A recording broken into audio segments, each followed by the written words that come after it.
Comfort is not your refuge. It is your prison.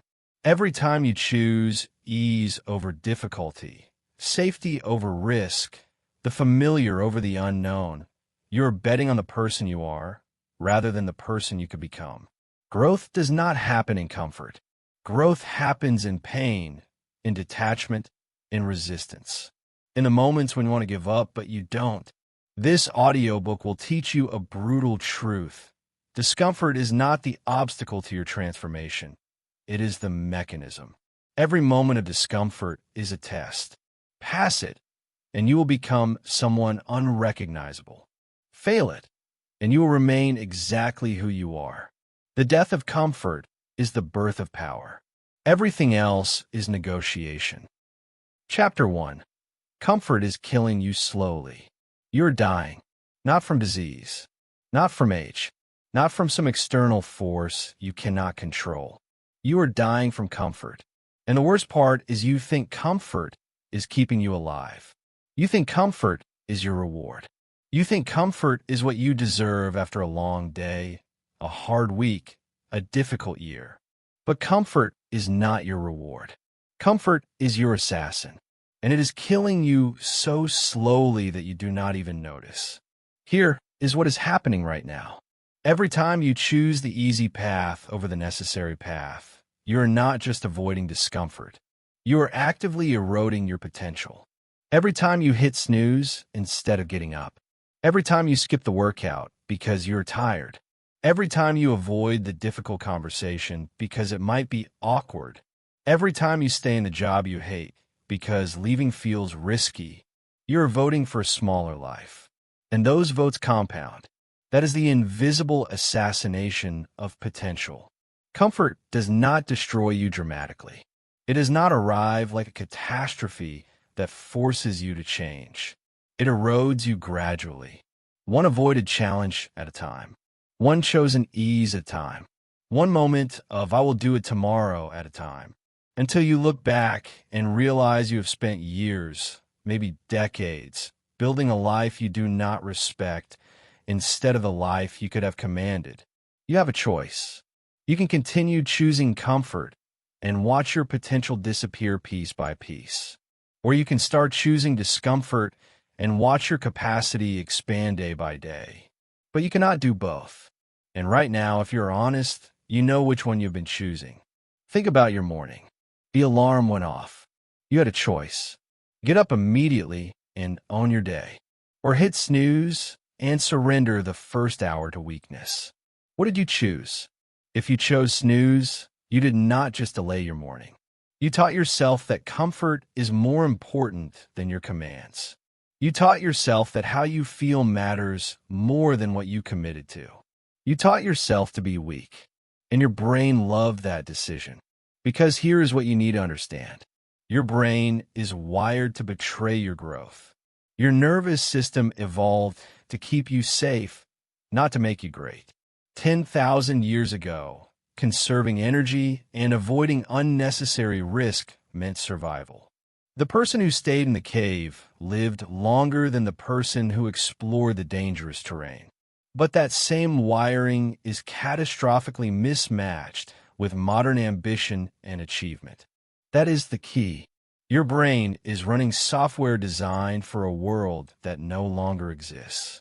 Every time you choose comfort, you are following ancient survival programming. Your brain sees the difficult conversation as a threat. It sees the challenging workout as danger. It sees the risky business decision as potential death. And it floods you with resistance, anxiety, and every rationalization it can manufacture to keep you comfortable and safe. But safe is not the same as alive. Safe is not the same as growing. Safe is not the same as becoming someone you respect. Safe is just surviving. And if all you do is survive, you will look back on your life and realize you never actually lived. You have a choice.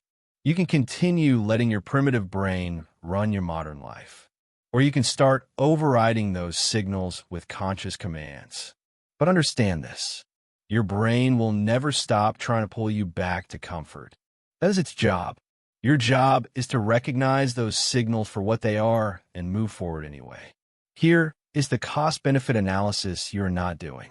When you face a moment of discomfort, your brain immediately calculates the cost, the pain, the fear, the effort, the risk, and it presents that cost to you as if it is the only relevant information. But it is not, because there is another cost you're not calculating. The cost of comfort.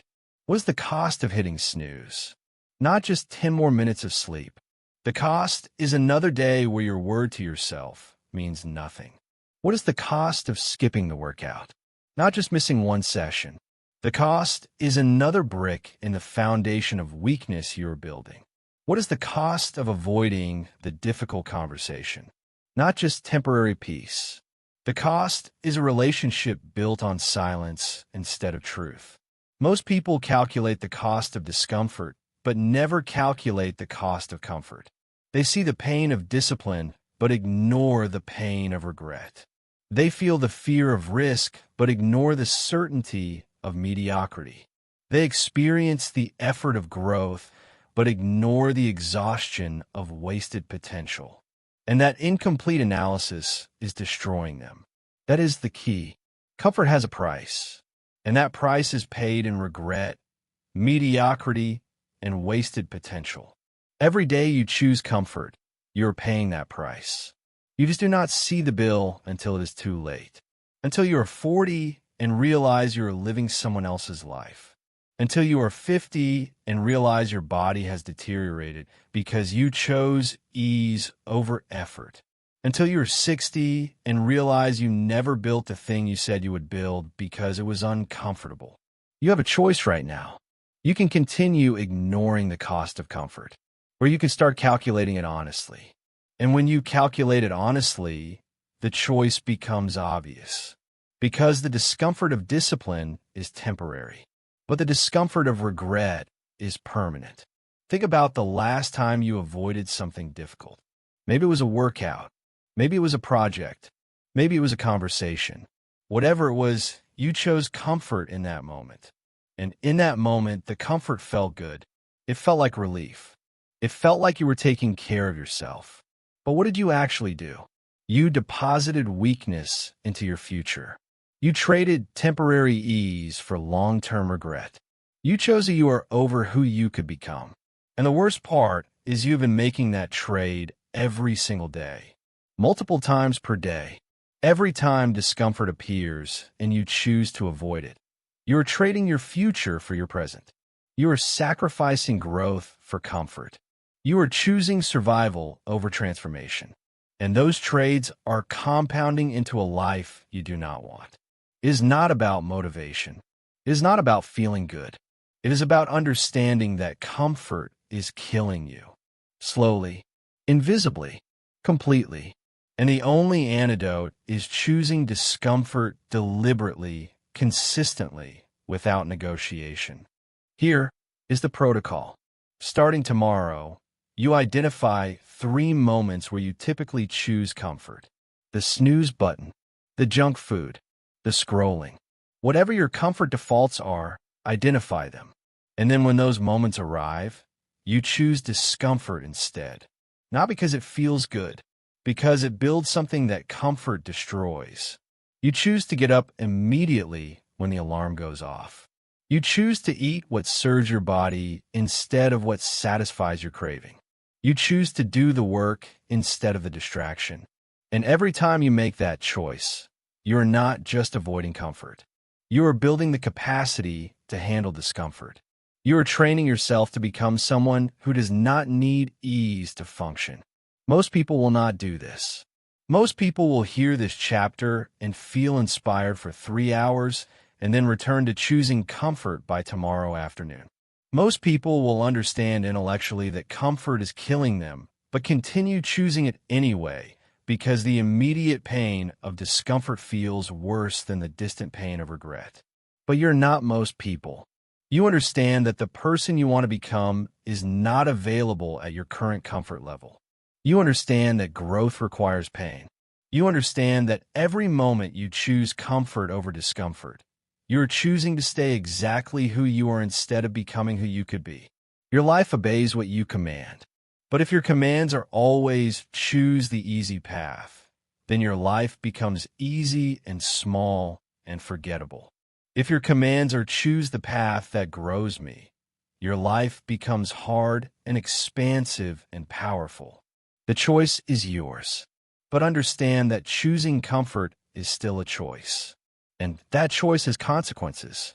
The consequence is a life half-lived, a potential half-realized, a person half-built. And when you reach the end and look back, comfort will not comfort you. It will haunt you, because you will see clearly what you could have been if you had been willing to be uncomfortable. You have commanded yourself to hear this truth.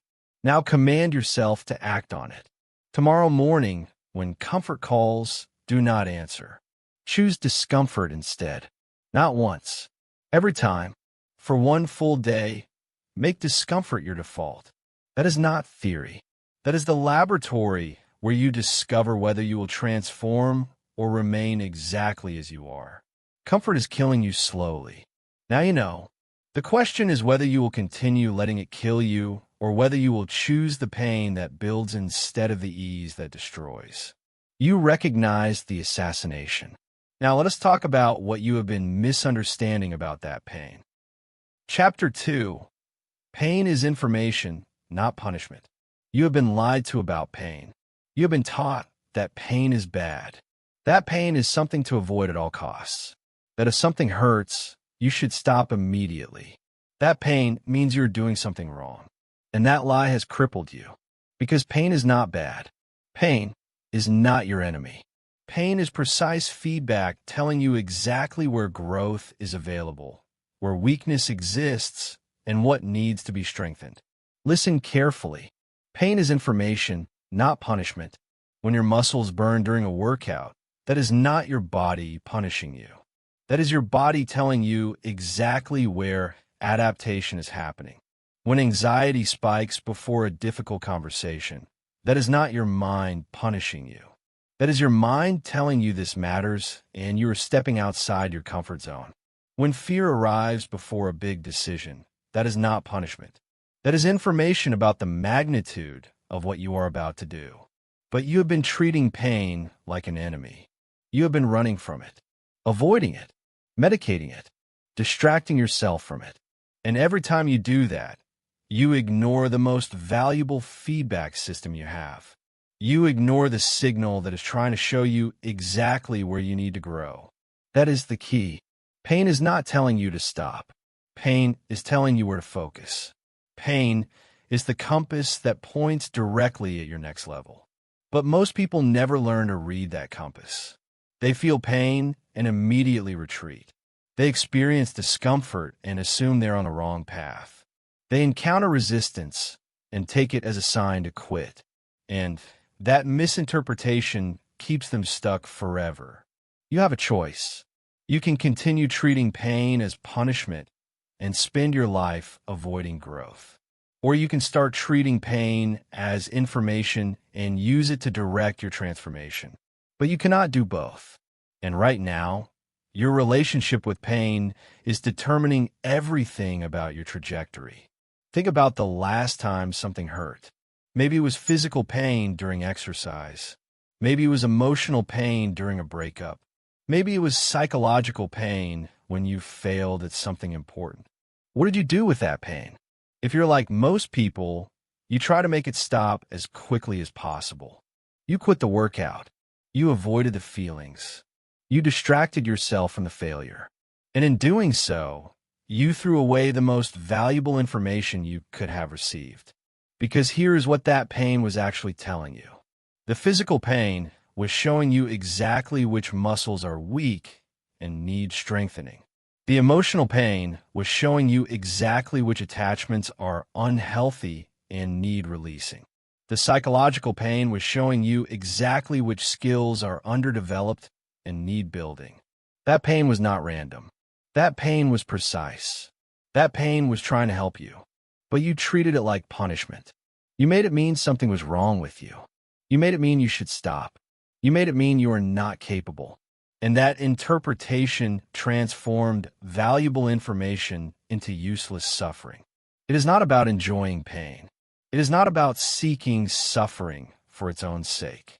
It is about reframing the fundamental misunderstanding. Pain is not bad. Pain is feedback. And feedback is the only thing that allows you to adjust, improve, and grow. Here is what changes when you make this reframe. Instead of asking, how do I avoid this pain? You start asking, what is this pain telling me? Instead of running from discomfort, you lean into it to extract the information. Instead of viewing pain as a stop sign, you view it as a GPS signal showing you exactly where to go next. That is the transformation. From pain avoider to information gatherer. From someone who runs from discomfort to someone who interrogates it. From someone controlled by pain to someone who uses pain as a tool. You have a choice. You can continue your current relationship with pain, where every discomfort is a reason to quit. Or you can develop a new relationship with pain, where every discomfort is data you analyze and apply. One relationship keeps you stuck. The other relationship makes you unstoppable. But here is the critical distinction you need to understand. Not all pain serves growth. There is a difference between productive pain and destructive pain. And confusing the two is what keeps people stuck in cycles of self-destruction disguised as discipline. Productive pain is the pain of discipline, the burn of muscles being built, the discomfort of learning something difficult, the anxiety of attempting something you have never done, the emotional resistance of having a conversation that needs to happen. This pain is building you. This pain is information about where growth is occurring. This pain should be leaned into, interrogated, and used. Destructive pain is the pain of self-sabotage, the pain of injury from overtraining without recovery, the pain of toxic relationships you refuse to leave, the pain of addiction disguised as coping, the pain of repeating patterns that harm you. This pain is breaking you. This pain is not information about growth. This pain is a warning that you are damaging yourself. That is the key. You need to distinguish between the pain that builds and the pain that destroys. Because if you treat all pain the same, you will either avoid everything uncomfortable and never grow, or you will push through everything painful and destroy yourself. Neither path works. So how do you tell the difference? Productive pain has a direction. It points towards something you're building. Destructive pain has a cycle. It repeats without progress. Productive pain makes you stronger over time. Destructive pain makes you weaker. Productive pain comes from challenging yourself. Destructive pain comes from betraying yourself. You have a choice. You can continue confusing these two types of pain and either avoid all discomfort or endure all suffering. Or you can learn to distinguish between them and lean into productive pain while eliminating destructive pain. One approach keeps you stuck in confusion. The other approach creates clarity and power. Think about your current life. Where are you experiencing pain right now? Is it the productive pain of building something difficult? Or is it the destructive pain of tolerating something toxic? Is it the discomfort of growth? Or is it the repeated suffering of a pattern you refuse to break? Be honest, because your answer determines everything. If it is productive pain, lean in. Interrogate it. Ask what it is teaching you. Extract every piece of information.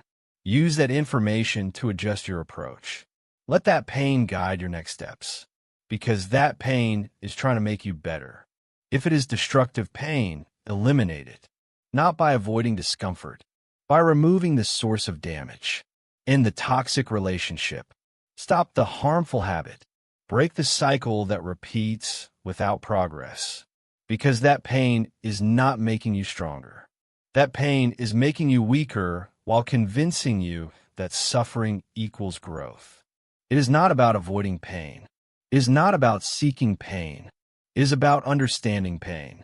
It is about using productive pain as information and eliminating destructive pain as damage. That distinction is what separates people who transform from people who just suffer. Most people never make this distinction. Most people either avoid all pain and never grow, or they endure all pain and call it discipline while they destroy themselves. Both groups are stuck. Both groups are misunderstanding what pain actually is and what it is trying to tell them. But you're not most people. You understand that pain is not the problem. Your relationship with pain is the problem. Your interpretation of pain is the problem. Your inability to distinguish between productive and destructive pain is the problem. Here is the protocol. Starting today, when pain arrives, you do not immediately react. You pause. You interrogate. You ask, is this pain building me or breaking me? Is this pain pointing toward growth or repeating a pattern? Is this discomfort temporary resistance to change or ongoing damage I am tolerating? And based on that answer, you act. If it is productive pain, you lean in. You stay with it. You extract the information. You use it to grow. If it is destructive pain, you eliminate the source. You stop tolerating it. You remove what is causing damage. Not because you are avoiding discomfort, because you are protecting your capacity to handle productive discomfort. That is the key. You cannot lean into productive pain if you're already drowning in destructive pain. You cannot build if you're also breaking. You cannot grow if you're also deteriorating. So you protect your capacity by eliminating destructive pain and reserving all your tolerance for productive pain. Your life obeys what you command. But if you are commanding yourself to endure destructive pain while avoiding productive pain, your life will be full of suffering without growth. If you command yourself to seek productive pain while eliminating destructive pain, your life becomes full of growth with purposeful discomfort. You have commanded yourself to understand this distinction. Now command yourself to implement it. Tonight, audit your current pain. Write down every area of discomfort in your life. Then categorize it: productive or destructive, building or breaking, growth or pattern. And tomorrow, lean into the productive and eliminate the destructive. That is not theory. That is how you transform your relationship with pain from enemy to ally. Pain is information, not punishment. Read the information. Use the information. Let the information guide you. You learn to decode the signal. Now let us talk about what happens when you ignore it. Chapter 3. Your comfort zone is shrinking every day. You think your comfort zone stays the same size. You think if you maintain your current lifestyle, keep your current habits, stay at your current level, you will remain where you are. But you are wrong. Your comfort zone is not static. It is not stable. Your comfort zone is shrinking every single day. And if you're not actively expanding it, you are passively watching it collapse around you. Here is the terrifying truth about comfort zones. They do not stay the same size when you stop growing. They contract. Every day you stay inside your comfort zone, it gets smaller. What felt comfortable last year now feels necessary. What felt challenging 2 years ago now feels impossible. What you could do 5 years ago now feels completely outside your capability. And you think you're maintaining, but you're not maintaining. You are declining. Think about it. Can you do today what you could do 10 years ago? Can you run as far? Can you lift as much? Can you focus as long? Can you handle as much stress? Can you tolerate as much discomfort? If the answer is no, your comfort zone has been shrinking, and you did not notice because the contraction was gradual. One avoided challenge at a time, one chosen ease at a time, until your capacity is a fraction of what it used to be. That is the key. Your comfort zone is not a fixed space you can live inside forever. Your comfort zone is either expanding or contracting. There is no middle ground. There is no maintenance mode. You are either pushing the boundaries outward through deliberate discomfort, or you are watching the boundaries close in through habitual comfort. You have a choice. You can continue believing that staying where you are is safe, or you can recognize that staying where you are is the most dangerous thing you can do. Because the world is not staying where it is. The market is not staying where it is. Your relationships are not staying where they are. Everything is changing. And if your capacity to handle difficulty is shrinking while the difficulty of the world is increasing, you are on a collision course with catastrophe. This is not theory. This is mechanics. Your nervous system operates on a simple principle: adapt to what you do consistently. If you consistently expose yourself to discomfort, your nervous system adapts by increasing your tolerance for discomfort. If you consistently avoid discomfort, your nervous system adapts by decreasing your tolerance for discomfort. Use it or lose it. That is not a metaphor. That is neurobiology. Every time you avoid the difficult conversation, you become slightly less capable of having difficult conversations. Every time you choose the easy workout over the hard one, you become slightly less capable of hard workouts. Every time you stay home instead of putting yourself in an uncomfortable social situation, you become slightly less capable of handling social discomfort. The avoidance does not keep you at your current level. The avoidance moves you backward. And here's what makes this so dangerous. The contraction is invisible. You do not wake up one day and realize your comfort zone shrunk by half. You wake up one day and realize the thing you used to do without thinking is now terrifying. The presentation you used to give confidently now fills you with anxiety. The workout you used to complete easily now feels impossible. The social situation you used to navigate smoothly now overwhelms you. And you wonder what happened.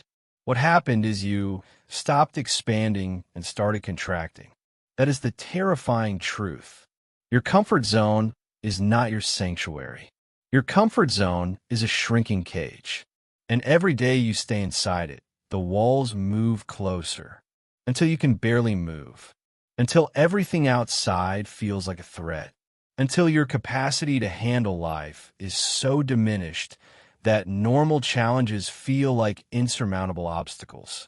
You have a choice. You can continue living inside your shrinking comfort zone and watch your capacity disappear.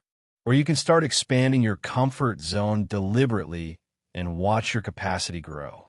But you cannot do both. And you cannot stay the same. Shrinking or expanding. Those are your only options. So how do you reverse the contraction? How do you stop your comfort zone from collapsing? You implement the expansion protocol. And the expansion protocol is simple. Do one thing every single day that makes you uncomfortable. Not massive things. Not heroic things. Just one thing that is outside your current comfort zone. Every single day. Without negotiation. Cold shower. Difficult conversation. Unfamiliar workout. Social situation that makes you anxious. Creative project that scares you. Phone call you have been avoiding. Public speaking opportunity. New skill that frustrates you. It does not matter what it is. What matters is that it makes you uncomfortable and you do it anyway. That is the key. Daily voluntary discomfort is the only way to prevent your comfort zone from collapsing. Not weekly discomfort, not occasional discomfort, daily discomfort, because your nervous system adapts to what you do consistently. And if you consistently expose yourself to discomfort, your nervous system adapts by expanding your capacity to handle discomfort. But here's what most people do instead. They avoid discomfort for weeks or months, and then they attempt something massively uncomfortable and fail, and they use that failure as proof that they are not capable. But they were not testing capability. They were testing a shrunken comfort zone against a challenge designed for an expanded one. Of course they failed. Their capacity had atrophied from disuse. You cannot go from avoiding all discomfort to handling extreme discomfort. You have to build progressively. One uncomfortable thing per day. Every day. For weeks and months. Until your comfort zone expands to the point where what used to feel impossible now feels manageable. That is the protocol. That is the only protocol that works. It is not about motivation. It is not about courage. It is about understanding that your comfort zone is either expanding or contracting. And the only way to make it expand is through consistent exposure to discomfort. Not extreme exposure. Consistent exposure. Small steps outside your comfort zone, repeated daily until those steps become comfortable. And then you take bigger steps. Think about someone who is in great shape.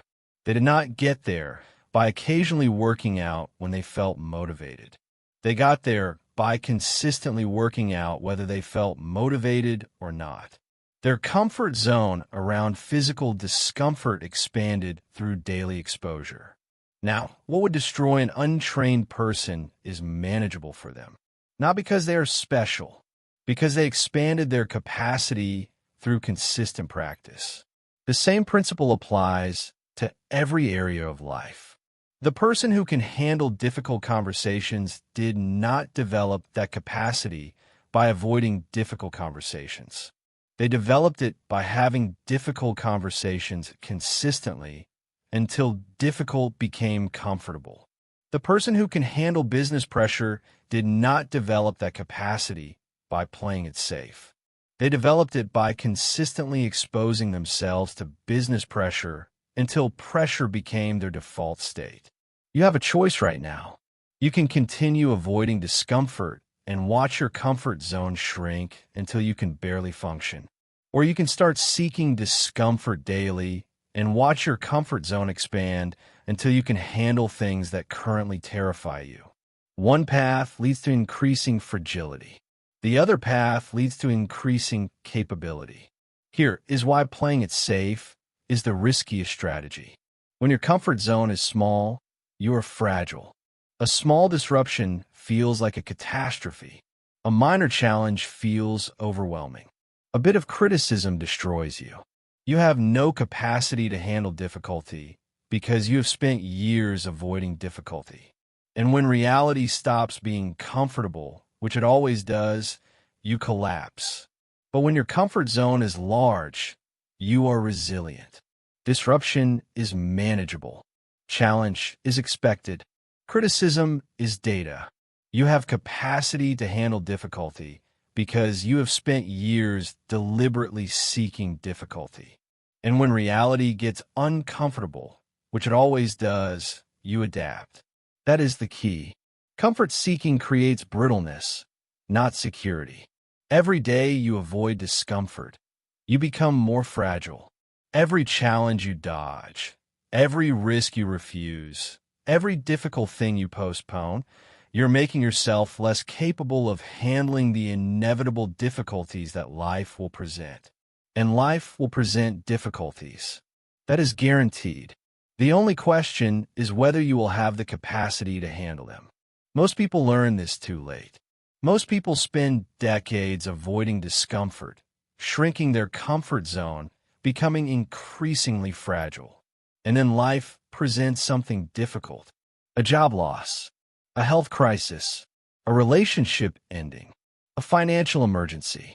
And they collapse completely because they have no capacity to handle difficulty. They avoided all the small discomforts for years, and now they are facing massive discomfort with no tools, no tolerance, no capability. But you're not going to let that be your story. You understand that every day you avoid discomfort, you are preparing yourself to fail when discomfort becomes unavoidable. You understand that the only way to be ready for difficulty is to practice difficulty. You understand that your comfort zone needs to be expanded deliberately before life forces you to expand it catastrophically. Your life obeys what you command. But if your commands are always stay comfortable, your life becomes increasingly uncomfortable as your capacity shrinks and reality's demands grow. If your commands are seek discomfort daily, Your life becomes increasingly manageable as your capacity expands and reality's demands become proportional to your capability. You have commanded yourself to understand the contraction. Now command yourself to reverse it. Tomorrow morning, identify one thing that makes you uncomfortable. Not terrifying, just uncomfortable, and do it. Then the next day, do another uncomfortable thing, then another, for 30 days straight. That is not theory. That is the expansion protocol that prevents your comfort zone from collapsing. Your comfort zone is shrinking every day you do nothing. Now you know. The question is whether you will continue letting it shrink or whether you will start expanding it. You recognize the contraction. Now let us talk about where real transformation actually occurs. Chapter 4. Growth only happens at the edge. You're not growing. You think you are. You think because you are busy, because you are active, because you're doing things, you must be growing. But you are not. Because growth does not happen in the comfortable middle where you spend all your time. Growth only happens at the edge, at the limit of your current capacity. And if you're not operating at your edge, you're not growing. You're just moving. Here is the biological reality of adaptation. Your body and mind only change when forced beyond current capacity. Muscles do not grow from lifting weights you can already lift comfortably. Muscles grow when you tear the fibers by demanding more than they can currently provide. Skills do not develop from doing what you already know how to do. Skills develop when you attempt things slightly beyond your current ability and force your brain to create new neural pathways. Character does not form from staying in situations you can already handle. Character forms under stress that reveals and rebuilds who you are. That is the key. Staying within your current limits guarantees you will never exceed them. Your body does not adapt to what is comfortable. Your mind does not expand from what is familiar. Your character does not strengthen from what is easy. Adaptation only happens when you demand more than you currently have. When you operate at the edge where your current capacity meets the next level. But here is what you do instead. You find a level of difficulty you can manage, and you stay there. You find a workout intensity that feels challenging but doable, and you repeat it forever. You find a workload that keeps you busy but not overwhelmed, and you maintain it indefinitely. You find a social comfort level that feels slightly uncomfortable but survivable, and you never push beyond it. You mistake activity for growth. You confuse maintenance for progress. You think because you're not declining, you must be advancing. But you're not advancing. You're circling. You have a choice. You can continue operating in the comfortable middle where you can manage everything and grow nothing. Or you can start operating at the edge where you can barely manage anything and grow everything. But you cannot do both. And right now, your avoidance of the edge is the reason you are stuck. Think about the last time you actually grew. Not the last time you were busy. Not the last time you worked hard. The last time you actually transformed. The last time you became capable of something you were not capable of before. If you think back honestly, that growth happened when you were at your edge. When you were attempting something just beyond your current ability. When you were operating at the limit of your capacity. When you were uncomfortable, uncertain, and unsure if you could handle it. That discomfort was not incidental to your growth. That discomfort was the mechanism of your growth. The edge is not where growth might happen. The edge is the only place growth can happen. Because growth is adaptation, and adaptation only happens when current capacity is insufficient. It is not about motivation. It is not about pushing yourself to exhaustion. It is about understanding that if what you're doing feels comfortable, you are maintaining, not growing. If you can complete your workout while having a conversation, that workout is not building you. If you can do your work while distracted, that work is not developing you. If you can navigate your day without any moments of uncertainty, that day is not transforming you. Here, is why incremental discomfort creates exponential growth.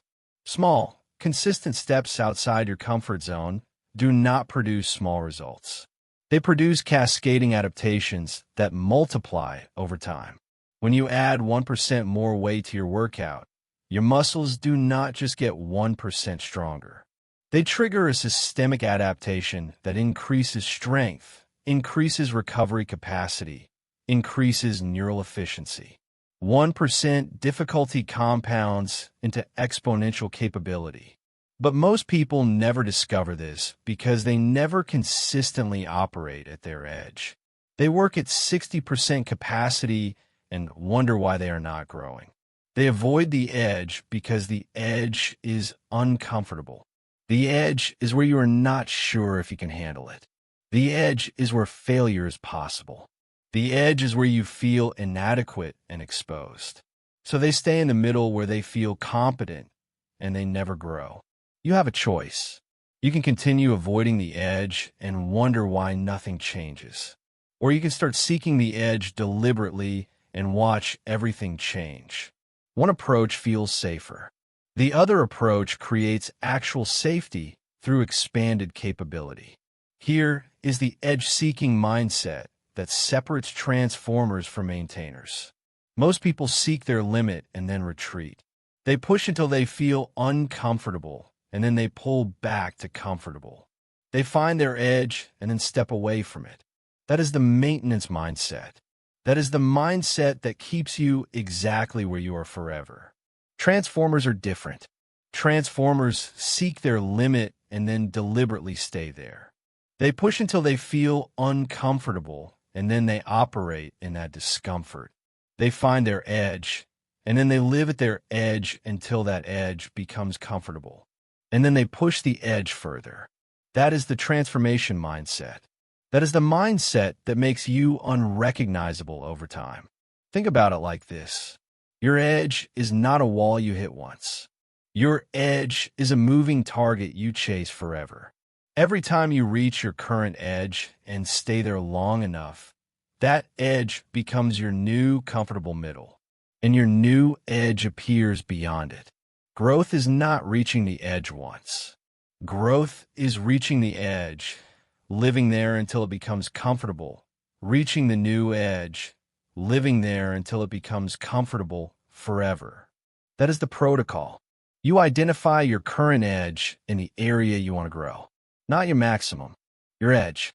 The point where you're operating at 90 to 95% of current capacity, where success is possible but not certain, where you have to focus completely, where you cannot coast. That is your edge, and that is where you need to live. Not occasionally, not when you feel motivated. Every single session, every single day, every single attempt, you operate at your edge until your edge moves, and then you operate at your new edge. And you repeat this process until you are so far beyond your starting point that you do not recognize the person you used to be. But here's what most people do instead.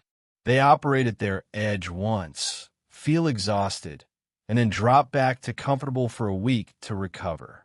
They think growth happens in the one hard session. But growth does not happen in the one hard session. Growth happens in the consistent pattern of hard sessions. Growth happens when you live at your edge, not when you visit it occasionally. You have a choice right now.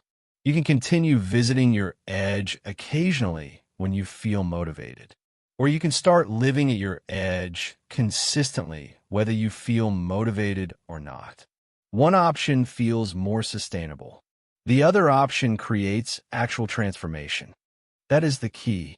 Living at your edge does not mean destroying yourself. Living at your edge means operating at the highest sustainable intensity that forces adaptation without causing breakdown. It means working at 90%, not 50% and not 110%. 50% is maintenance. 110% is destruction. 90% is growth. And here is what happens when you live at 90% consistently. Your 90% becomes someone else's 110%. What feels like your maximum effort today becomes your warm-up 6 months from now. What terrifies you today becomes comfortable next year. Not because you're trying harder, because your capacity has expanded so much that your edge has moved to a completely different level. Most people never experience this because they never stay at their edge long enough for the adaptation to complete. They push hard for a day, rest for a week, push hard for a day, rest for a week. And they wonder why nothing changes. Nothing changes because adaptation requires consistent exposure to edge-level demand. Not occasional exposure, consistent exposure. Think about language learning. If you practice at your edge once a week, you will barely improve. But if you practice at your edge every single day, forcing yourself to use words you barely know, construct sentences that are just beyond your ability, have conversations that make you uncomfortable, you will become fluent. Not because you are talented, because you live at your edge until your edge moved. The same principle applies everywhere. The person who lives at their edge once a week stays weak. The person who lives at their edge 4 times a week becomes strong. The person who has difficult conversations once a month stays socially anxious. The person who has difficult conversations daily becomes socially powerful. The difference is not talent. The difference is where they choose to operate. Middle or edge. You have a choice, and that choice determines everything. You can continue operating in the comfortable middle where nothing threatens you and nothing transforms you. Or you can start operating at the edge where everything threatens you and everything transforms you. One feels safer today. The other creates capability that makes you actually safe tomorrow. Your life obeys what you command. But if your commanders stay in the middle where it is comfortable, your life stays exactly where it is while the world moves forward. If your commands are operate at the edge every single day, your life transforms at a rate that makes your current self unrecognizable to your future self. You have commanded yourself to understand where growth happens. Now command yourself to go there. Tomorrow, identify your edge in one area. Not your maximum, your edge, where you are operating at 90 to 95% capacity. And stay there. Not for one session, for every session, for 30 days. That is not theory. That is the only place transformation occurs. Growth only happens at the edge. You know where your edge is. The question is whether you will go there and stay there, or whether you will continue hiding in the comfortable middle. You found the edge. Now let us talk about the addiction that is keeping you away from it. Chapter 5. Comfort addiction is real. You are an addict, not to drugs, not to alcohol, not to anything society recognizes as addiction. You are addicted to comfort, and that addiction is destroying your life just as completely as any chemical dependency. But you do not see it as addiction because comfort is socially acceptable. Comfort is encouraged. Comfort is what everyone is seeking. But that does not make it less destructive. That just makes it harder to recognize and harder to break. Here is what is happening in your brain. Every time you choose comfort over difficulty, your brain releases dopamine. That hit snooze button, that skipped workout, that avoided conversation, that easy choice instead of the hard one. Each time, your brain rewards you with a chemical that says this feels good, do this again. And you do it again and again until you are literally addicted to ease. That is the neurochemistry of comfort addiction. You're not weak. You're not lazy. You are chemically dependent on choosing the path of least resistance. Your brain has learned that comfort equals reward. And like any addiction, it requires increasing doses while delivering decreasing satisfaction. The comfort that used to feel good now feels necessary. The ease that used to be occasional is now constant. And you need more and more comfort to feel the same level of relief. You have a choice. You can continue denying that comfort is an addiction, or you can recognize it for what it is and treat it like any other dependency that needs to be broken. But you cannot do both. And right now, your denial is keeping you enslaved to the very thing that is preventing your transformation. Think about your day yesterday. How many times did you choose comfort over discomfort? How many times did you take the easy path when a hard path was available? How many times did you avoid, delay, or negotiate your way out of something uncomfortable? If you're honest, the number is probably in the dozens. Dozens of times per day, you are feeding your addiction to comfort. And each time you feed it, it gets stronger. That is the key. Comfort addiction is not something you have. Comfort addiction is something you are building. Every choice for ease is a deposit into the addiction account. Every avoided challenge is reinforcement of the neural pathway that says discomfort is dangerous, comfort is safe. Every negotiation with yourself is practice at being an addict, and you have been practicing for years. But here is what makes comfort addiction so insidious. Unlike other addictions, comfort addiction looks like self-care. It looks like being reasonable. It looks like having boundaries. You tell yourself you need rest. You tell yourself you are being kind to yourself. You tell yourself that pushing too hard is unhealthy. And all of that can be true, but it can also be rationalization. It can also be your addiction talking in a voice that sounds like wisdom. How do you tell the difference? Simple. Self-care makes you stronger over time. Addiction makes you weaker.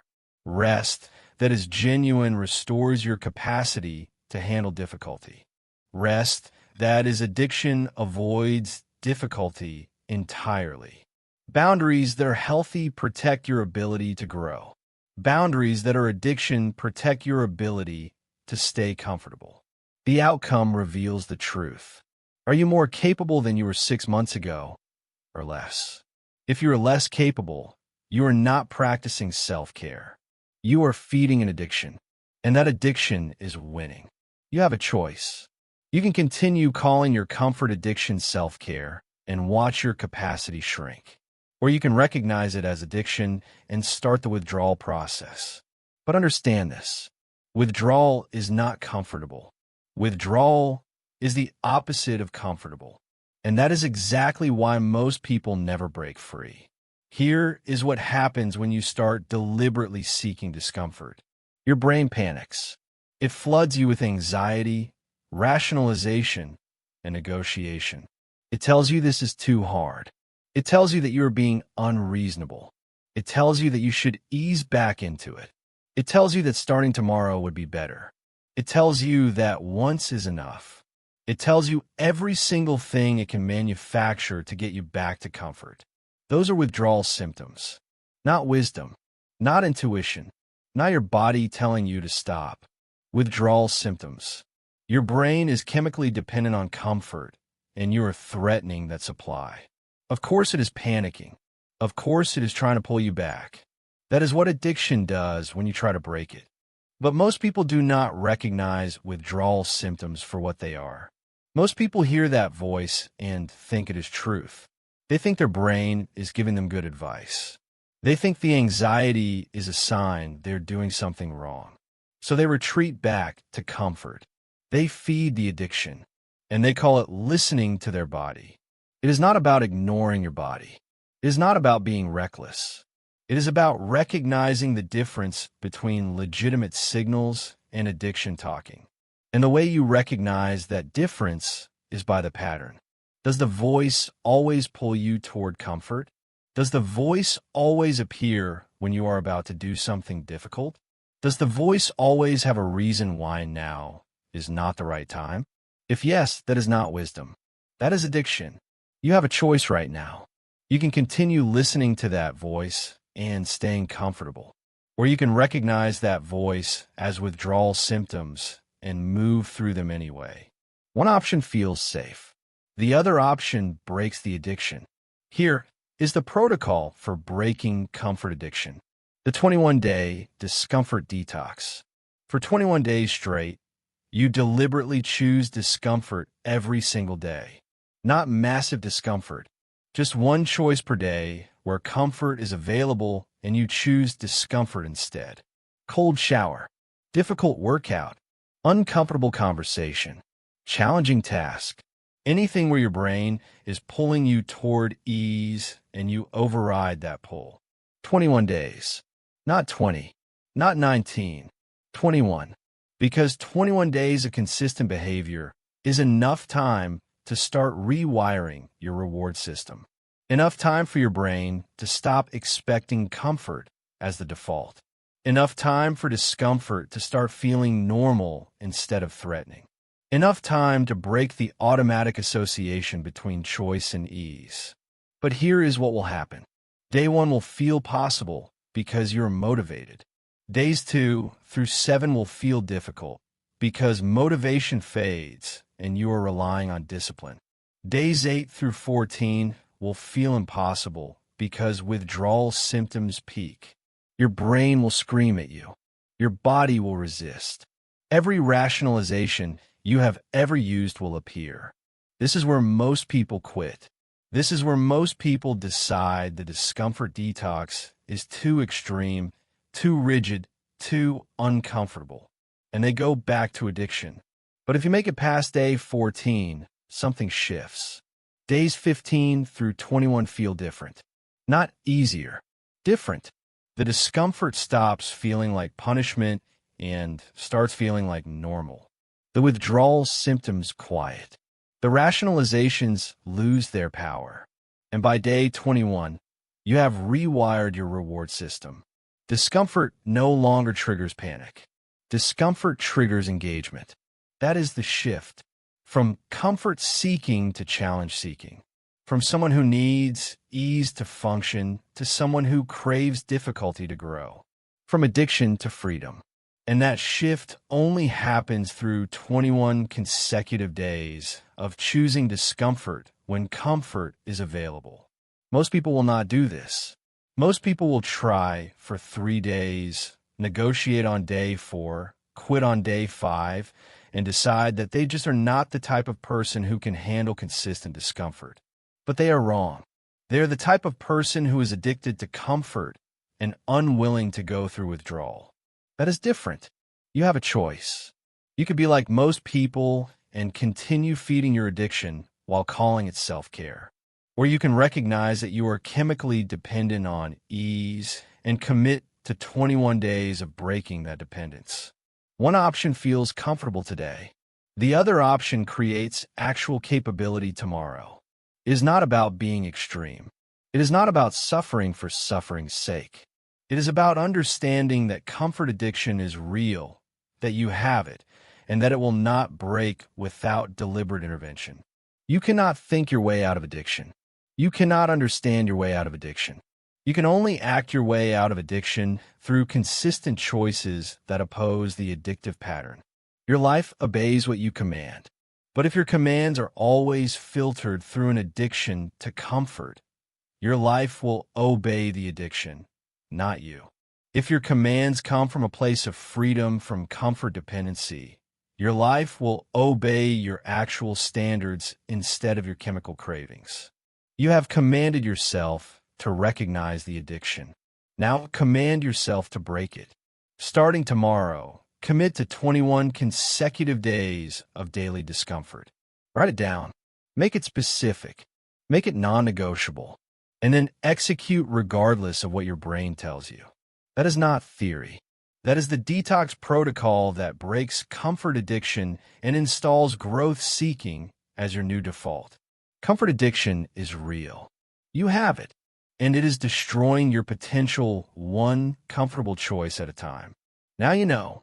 The question is whether you will continue feeding it or whether you will starve it for 21 days and discover who you become when comfort is no longer your drug. You recognize the addiction. Now let us talk about the lie you have been telling yourself while you wait. Chapter 6. Stop waiting for ready. You are waiting. Waiting to feel ready. Waiting to feel confident. Waiting to feel prepared. Waiting for the right time. Waiting for the right circumstances. Waiting for the fear to go away. Waiting for the uncertainty to resolve. And while you wait, your life is passing. While you wait, opportunities are disappearing. While you wait, the person you could become is dying of neglect. Because ready is not coming. Ready is a myth. And waiting for ready is the most sophisticated form of permanent procrastination ever invented. Here is the truth about readiness. You will never feel ready for the next level. Not because you are incapable. Not because you are unprepared. Not because you need more time. You will never feel ready because readiness is not a feeling you wait for. Readiness is a result you create by doing the thing you do not feel ready for. You do not become ready and then act. You act and then become ready through the doing. But you have been taught the opposite. You have been taught to prepare, to plan, to get all your ducks in a row before you start.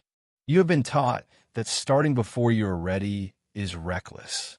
You have been taught that confidence comes before action, and that teaching has paralyzed you. Because if you wait for readiness, you wait forever. If you wait for confidence, you never start. If you wait for certainty, you never move. That is the key. The myth of perfect preparation is keeping you stuck. You think you need one more course, one more certification, one more year of experience, one more month of planning, one more conversation, one more sign, and then you'll be ready. But you will not be ready then either, because ready keeps moving. Every time you get close to feeling ready, your brain invents a new requirement. One more thing you need before you can start, and the start never comes. You have a choice. You can continue waiting for ready and spend your entire life preparing to begin. Or you can start before you feel ready and discover that readiness is built through action, not through waiting. But you cannot do both. And right now, your waiting is costing you everything. Think about the thing you have been putting off. The business you want to start. The book you want to write. The conversation you need to have. The trip you want to take. The skill you want to learn. Whatever it is, you're not doing it.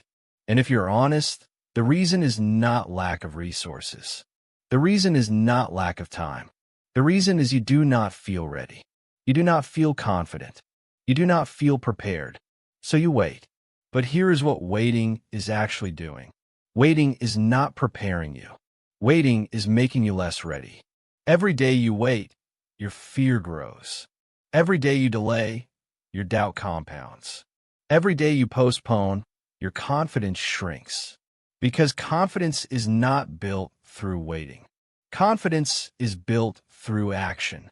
And every day you do not act, you prove to yourself that you are not someone who acts, that you're someone who waits, that you're someone who needs perfect conditions before you start.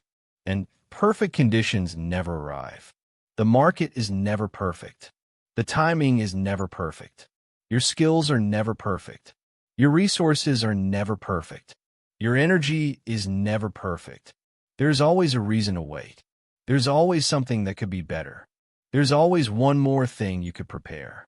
And if you let those reasons control you, you will prepare forever and execute never. It is not about being reckless. It is not about starting without any preparation. It is about understanding that there is a point where more preparation becomes avoidance, where more planning becomes procrastination, where more waiting becomes the thing that guarantees failure. And most people cross that point years before they start.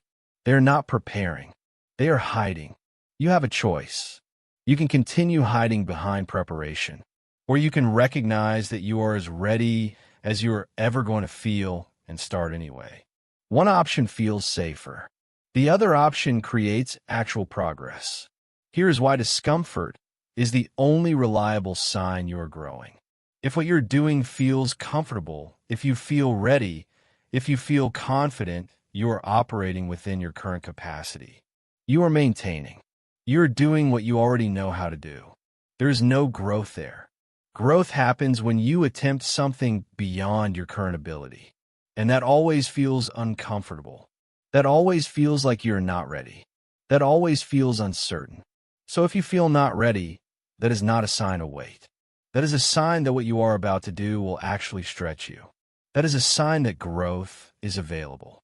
That is a sign that you are at the edge where transformation happens. And if you wait for that feeling to go away, you're waiting for growth to go away. You are waiting for the challenge to become comfortable, which means you are waiting for it to stop being valuable. That is the key. The presence of discomfort, anxiety, and doubt is not a sign you are on the wrong path. It is confirmation you are on the growth path.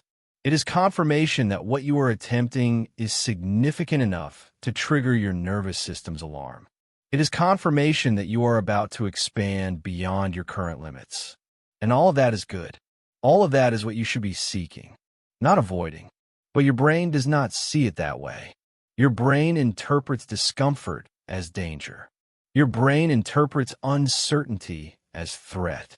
Your brain interprets not feeling ready as evidence that you should not proceed. And if you listen to your brain, you will never do anything that matters. Because everything that matters triggers those exact responses. You have a choice. You can continue treating discomfort as a stop sign, or you can start treating discomfort as a directional signal pointing toward growth. One interpretation keeps you safe and stuck. The other interpretation makes you uncomfortable and unstoppable. Here is the protocol, the immediate action protocol. When you recognize something you need to do and you do not feel ready, you have 5 seconds. 5 seconds to collapse the gap between deciding and doing. 5 seconds to move your body before your brain can negotiate. 5 seconds to act before rationalization can begin. Countdown. 5, 4, 3, 2, 1. Move. Not tomorrow. Not when you feel more prepared. Not after one more thing. Now, within 5 seconds.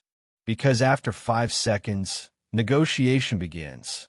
After 5 seconds, your brain starts generating reasons to wait. After 5 seconds, the moment passes and you are back to preparing, planning, and postponing. But if you move within 5 seconds, you bypass negotiation. You bypass rationalization. You bypass the part of your brain that wants to keep you comfortable and safe. That is the mechanism. 5 seconds. From recognition to action. No gap. No delay. No thinking about whether you are ready. You are never ready. You are ready enough. And ready enough executed immediately beats perfectly ready that never happens. Most people will not do this. Most people will recognize something they need to do, feel uncomfortable, and immediately start negotiating. Maybe later. Maybe tomorrow. Maybe after this one other thing. And a negotiation always wins because negotiation always favors comfort. But you're not most people. You understand that the 5-second gap is the only thing standing between who you are and who you could become. You have a choice right now. There is something you know you need to do. Something you have been putting off because you do not feel ready. You know what it is. And you have a choice. You can finish this chapter and continue waiting. Or you can finish this chapter, count down from 5, and move. Make the phone call. Send the email. Start the project. Have the conversation. Do the thing. Within 5 seconds. Before your brain can stop you. Because here is what happens when you start before you feel ready. You discover that readiness was never the requirement. Capability was never the requirement. Perfect conditions were never the requirement. The only requirement was willingness to be uncomfortable while you figure it out. And you have that. You have always had that. You just convinced yourself you needed something more. You do not need something more. You need to start. Your life obeys what you command. But if your commands are always wait until you feel ready, your life will wait forever. If your commands are start now and become ready through doing, your life will move forward regardless of how you feel. One approach guarantees stagnation. The other approach guarantees progress. You have commanded yourself to understand that ready is a myth. Now command yourself to act like someone who knows that truth. Tomorrow morning, identify the one thing you've been waiting to feel ready for. And within 5 seconds of identifying it, take the first action. Not the perfect action. The first action. Not the complete thing. The starting thing. That is not theory. That is how you break the waiting pattern and discover that readiness comes from doing, not from preparing. Stop waiting for ready. Ready is never coming. Start uncomfortable. Start uncertain. Start afraid. But start. You learned that waiting is avoidance. Now let us talk about what you must learn to do while you are uncomfortable. Chapter 7. Embrace the suck. You're trying to escape discomfort. Every time it arrives, you try to minimize it, manage it, or quickly move through it to get back to comfortable. You treat discomfort like a temporary obstacle between you and the comfort you deserve. But that is the wrong relationship. That is the relationship that keeps you weak. Because transformation does not happen when you escape discomfort. Transformation happens when you stop trying to escape and learn to inhabit it. When you embrace the suck. Here is what you need to understand. You need to stop managing discomfort and start inhabiting it. Managing discomfort means you're trying to reduce it, control it, make it more tolerable. Inhabiting discomfort means you accept that this is where you live now. This is the environment. This is the reality. And you learn to function at full capacity while experiencing psychological and physical resistance. Not despite the resistance, with the resistance. That is the shift most people never make. They think the goal is to get through discomfort as quickly as possible, to grit your teeth, suffer through it, and get back to normal. But that is not the goal. That is not how you become powerful. You become powerful when discomfort becomes your normal, when operating under resistance becomes your default state, when you stop waiting for conditions to improve and start performing regardless of conditions. You have a choice. You can continue trying to minimize discomfort and stay weak. Or you can start training yourself to remain functional under increasing levels of discomfort and become dangerous. But you cannot do both. And right now, your attempts to avoid discomfort are preventing you from developing the capacity to handle it. Think about the last time something was difficult. Maybe a workout. Maybe a work deadline. Maybe a challenging conversation. What was your internal experience? If you're like most people, you're counting down, waiting for it to be over, thinking about how much better you would feel when it was done, tolerating the discomfort just long enough to escape it. That is not embracing the suck. That is enduring until you can run away. But here is what that approach costs you. Every time you treat discomfort as something to escape, you reinforce the belief that discomfort is bad, that comfort is the goal, that you cannot function well until you feel good. And that belief makes you fragile. Because if you can only function well when you feel good, you can barely function at all. Because most of life does not feel good. Most meaningful work happens while you feel terrible. That is the key. The performance paradox of discomfort. Your best work does not happen when you feel good. Your best work happens when you feel terrible, but execute anyway. Champions are not people who avoid discomfort. Champions are people who have trained themselves to perform optimally while uncomfortable, to think clearly while anxious, to execute precisely while exhausted, to focus completely while overwhelmed. That is the skill that separates great from good. But you cannot develop that skill by avoiding discomfort. You cannot develop that skill by trying to minimize discomfort. You can only develop that skill by deliberately putting yourself in uncomfortable situations and learning to function there. By training yourself to operate at full capacity while every signal in your body is telling you to stop, quit, rest, escape. By teaching your nervous system that discomfort is not an emergency. Discomfort is just the environment where important work happens. It is not about toughness. It is not about suffering for its own sake. It is about building discomfort tolerance through exposure. And you build discomfort tolerance the same way you build any tolerance. Progressive exposure, systematic increase, repeated practice under uncomfortable conditions until uncomfortable becomes your baseline. Think about heat tolerance. If you want to tolerate heat, you do not avoid heat. You expose yourself to it progressively. Sauna sessions that start at 10 minutes and build to 30. Hot yoga that feels unbearable at first and manageable later. Working in heat until your body adapts and stops panicking. That is how you build heat tolerance. Not by avoiding heat, by inhabiting heat until it stops being threatening. The same principle applies to every form of discomfort. If you want to tolerate physical discomfort, you expose yourself to it progressively. Workouts that push into pain. Cold exposure that makes you want to escape. Fasting that creates hunger you sit with instead of immediately satisfying. If you want to tolerate psychological discomfort, you expose yourself to it progressively. Conversations that make you anxious. Situations that trigger self-doubt. Failures that hurt your ego. You do not avoid these things. You seek them. You practice functioning inside them until they stop being emergencies and become just another environment you can operate in. You have a choice.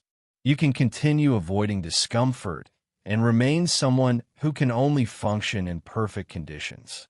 Or you can start exposing yourself to discomfort systematically and become someone who can function in any conditions. One approach keeps you dependent on comfort.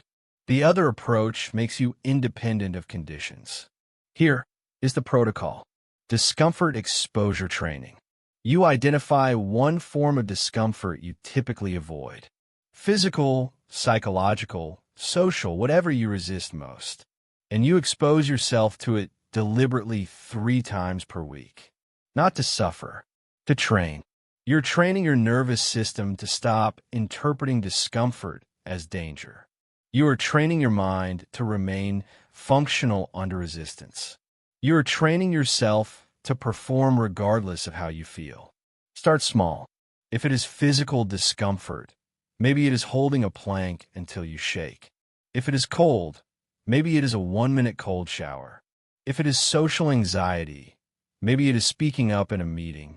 If it is uncertainty, maybe it is making a decision without perfect information. Whatever it is, you do it. You stay in it. You do not escape the moment you feel uncomfortable. You stay uncomfortable and practice remaining functional while uncomfortable. And here is what will happen. The first time will be terrible. Your body will panic. Your mind will race. Every signal will scream escape. But if you stay, if you remain functional, if you complete the task while uncomfortable, you teach your nervous system something critical. You teach it that discomfort is not danger. You teach it that you can handle this. You teach it that you do not need comfort to function. The second time will be slightly less terrible. The third time, slightly less. By the 10th time, what used to trigger panic becomes manageable. By the 30th time, what used to feel impossible becomes your baseline. That is discomfort tolerance. That is how you build it. Not by thinking about it. By systematic exposure that rewires your nervous system's threat response. Most people will never do this. Most people will continue organizing their entire lives around avoiding discomfort. And they will wonder why they feel so fragile. Why small challenges overwhelm them. Why they cannot handle pressure. Why they collapse when conditions are not perfect. They are fragile because they have never trained for anything else. They have spent their entire lives avoiding the training ground where resilience is built. But you are not most people. You understand that if you want to be able to handle discomfort, you have to practice handling discomfort. You understand that you cannot think your way into discomfort tolerance. You have to train your way into it through repeated exposure. You understand that embracing the suck is not about enjoying suffering. It is about becoming someone who can execute regardless of suffering. You have a choice right now. You can continue trying to escape every uncomfortable moment, or you can start training yourself to remain powerful inside uncomfortable moments. One approach keeps you fragile and dependent on perfect conditions. The other approach makes you resilient and independent of conditions. Here is what happens when you become someone who can embrace the suck. You stop being controllable. Because most people are controlled by their need for comfort. Threaten their comfort and they comply. Make them uncomfortable and they quit. But when you no longer need comfort to function, you cannot be threatened. You cannot be controlled. You cannot be stopped by difficulty. Because difficulty is just your training environment. Discomfort is just the place you practice. The suck is just where you live. And that is when you become dangerous. Not because you are aggressive, because you are unbreakable. Because while everyone else is trying to escape discomfort, you are performing inside it. While everyone else is waiting for conditions to improve, you are executing regardless of conditions. While everyone else needs to feel good to do good work, you do your best work when you feel terrible. That is the advantage. That is the edge. That is what makes you different from the 99% who cannot function unless they feel comfortable. You can function anywhere. You can perform under any conditions. You can execute regardless of how you feel. Because you train for it. Because you exposed yourself to discomfort until discomfort stopped being an emergency and became just another day. Your life obeys what you command. But if your commands are always make me comfortable, your life will be spent managing feelings instead of building results. If your commands are teach me to function regardless of comfort, your life will be spent building capacity that makes you unstoppable. You have commanded yourself to understand that discomfort must be inhabited, not escaped. Now command yourself to start the training. Tomorrow, expose yourself to one form of discomfort deliberately. Stay in it. Function in it. Do not escape it. And do it again the next day. And the next. For 30 days straight. That is not theory. That is the training protocol that builds discomfort tolerance and makes you someone who can embrace the suck instead of running from it. Embrace the suck. Stop trying to escape discomfort. Start learning to live there. You learn to stay in discomfort. Now, let us reveal what that capacity actually determines. Chapter 8. Your life is a reflection of your comfort tolerance. You want to know why your life looks the way it does. You want to know why some people achieve extraordinary things while you are stuck at ordinary. You want to know what separates those who transform from those who stay the same. Here is the answer. Show me how much discomfort someone can tolerate, and I will show you the ceiling of what they can achieve. Your capacity for sustained discomfort is the single best predictor of your future success. Not your talent, not your intelligence, not your connections, your discomfort tolerance. That is the direct correlation between discomfort capacity and life quality. Everything you want exists on the other side of sustained discomfort. The body you want requires months of workouts that hurt. The business you want requires years of uncertainty and risk. The relationship you want requires vulnerable conversations that terrify you. The skill you want requires thousands of hours of frustrating practice. The financial freedom you want requires delayed gratification that feels like deprivation. Everything valuable, everything meaningful, everything worth having, all of it exists beyond your current comfort tolerance. And if your comfort tolerance is low, your life ceiling is low. If you can only tolerate small amounts of discomfort, you can only achieve small amounts of success. If you need comfort constantly, you get mediocrity constantly. That is not judgment. That is mathematics. The size of your life is determined by the size of your discomfort capacity. And right now, your discomfort capacity is probably much smaller than you think. You have a choice. You can continue living within your current comfort tolerance and accept the life that tolerance produces. Or you can systematically expand your comfort tolerance and watch your life expand with it. But you cannot do both. And you cannot expand your life without expanding your capacity to handle discomfort. The two are directly connected. Think about someone you admire. Someone who has achieved something significant. Someone whose life looks nothing like the average. Now think about what they had to endure to get there. The entrepreneur who spent years building with no income and constant uncertainty. The athlete who trained through pain every single day for a decade. The artist who created an obscurity for years before anyone noticed. The executive who worked 100-hour weeks climbing the ladder. Whatever they achieved it by tolerating sustained discomfort that most people would quit within weeks. That is the key. All meaningful achievements require sustained discomfort. Not temporary discomfort. Not occasional discomfort. Sustained discomfort. Discomfort that lasts for months and years. Discomfort that becomes your normal state while you're building something that matters. And if you cannot tolerate sustained discomfort, you cannot build anything that matters. You can start things. You can try things. But you cannot complete things. Because completion requires staying uncomfortable long enough for the result to materialize. But here's what you do instead. You tolerate discomfort for a few days, maybe a few weeks, and then you retreat back to comfort. You start the diet and quit when it gets hard. You start the business and quit when it gets uncertain. You start the training and quit when it gets painful. You start the relationship work and quit when it gets vulnerable. You mistake the ability to start for the ability to sustain. And sustaining is where everything valuable is created. It is not about motivation. It is not about having some special tolerance for pain. It is about understanding that if you want a life beyond average, you need a discomfort tolerance beyond average. An average discomfort tolerance is extremely low. Most people quit the moment something becomes consistently uncomfortable. Most people cannot sustain discomfort for more than a few days before they need relief. And that is why most people live average lives. Not because they lack potential, because they lack tolerance. You have a choice. You can have an average discomfort tolerance and an average life.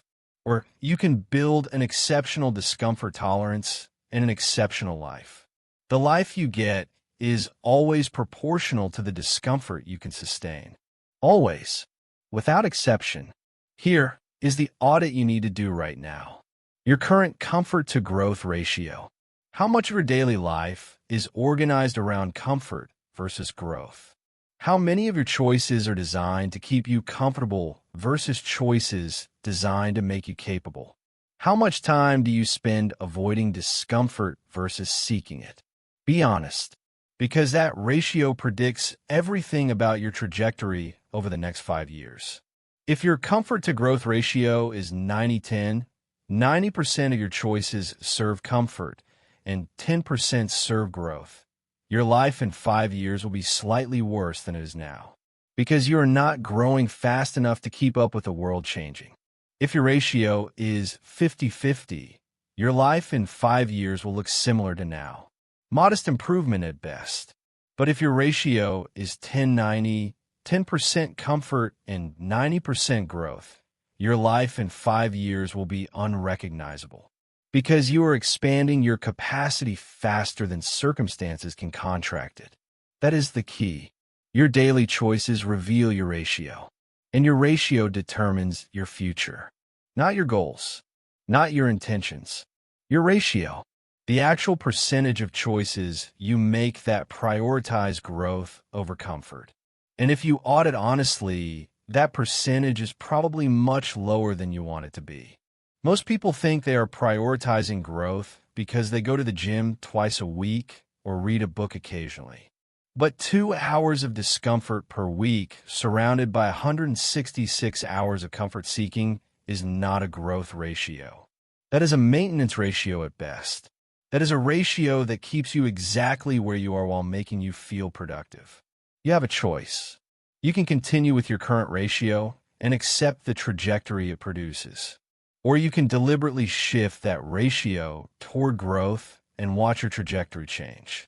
But shifting the ratio is not comfortable. Shifting the ratio means choosing discomfort more often than you choose comfort. And most people are not willing to do that. Most people want growth that feels comfortable. and that does not exist. Here is why building a business requires sustained discomfort. You work for months or years with no guarantee of success. You invest time and money with no immediate return. You face rejection constantly. You make decisions with incomplete information. You handle criticism and failure regularly. You sacrifice comfort today for potential success tomorrow. And that sustained uncertainty, that extended period of no comfort and no confirmation, that is what most people cannot tolerate. So most people never build anything significant.